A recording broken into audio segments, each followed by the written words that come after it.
Ciao! Mi conosci tu ancora?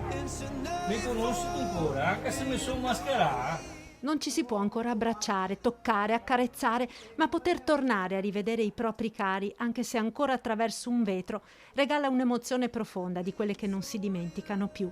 Dopo 3 mesi di chiusura totale alle visite, per proteggere gli anziani dal contagio, da martedì le strutture dell'ISRA consentono questa nuova modalità di visita ai parenti. Come va mamma?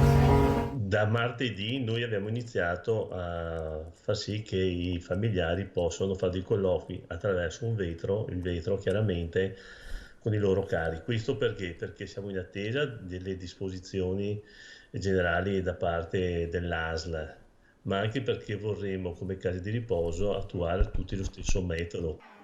3 mesi interminabili di isolamento che hanno però consentito alle case di riposo dell'ISRA di rimanere praticamente immuni dal virus, con un solo anziano positivo asintomatico su un totale di 600 ospiti. Nessun contatto diretto con i familiari, con le sole nuove tecnologie a mantenere vivo il legame tra genitori e figli, nonni e nipoti.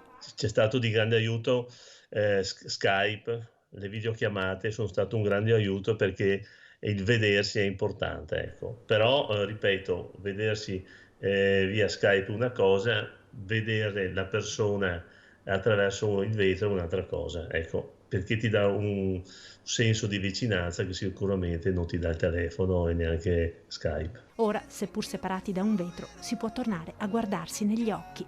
Massima precauzione perché diciamo questi mesi le case di riposo non è che abbiano avuto una grande pubblicità positiva, ecco. Perciò noi come ISRA siamo stati anche bravi ma anche fortunati, però riteniamo che la fortuna debba essere aiutata con la prudenza.